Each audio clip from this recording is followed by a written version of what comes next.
এই লোকটি তার প্যারালাইজড ওয়াইফকে প্রতিদিন গোসল করাতো, কিন্তু আজ যখনই সে পানি চালু করে তখনই তার পা পিছল খেয়ে যায়। তার মাথায় আঘাত লাগার কারণে সে অজ্ঞান হয়ে নিচে পড়ে যায়, কিন্তু নাল এখনো চলতেছে, কিন্তু সে তো নড়তেও পারবে না। আর যদি এইভাবেই পানি চলতে থাকে তাহলে সে ডুবে যাবে। পানি ধীরে ধীরে বাড়তে থাকে আর মহিলা তার ডান পা নাড়ানোর চেষ্টা করে, কারণ তার এখনো অল্প বিশ্বাস ছিল।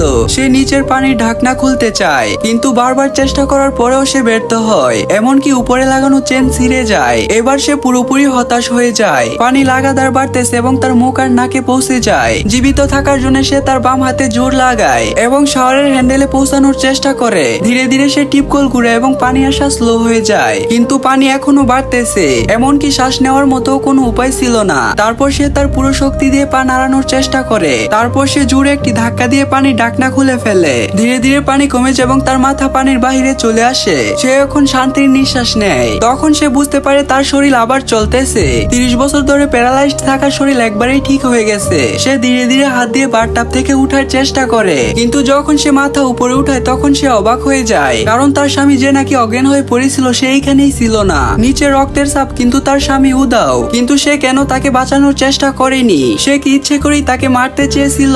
এটা ভেবেই সে বাথটাব থেকে বাইরে আসার চেষ্টা করে, কিন্তু শরীর এখনো দুর্বল আর সে আবার পড়ে যায়। সে কোন রকম রুমে এসে ফোন হাতে নেয় যেন পুলিশকে বলতে পারে, কিন্তু যখনই সে ফোন করবে তখনই দেখতে পায় দরজার পাশে একটি কালো ছায়া। লাইক করে চ্যানেলটি সাবস্ক্রাইব করলে পার্ট 2 অনেক তাড়াতাড়ি চলে আসবে।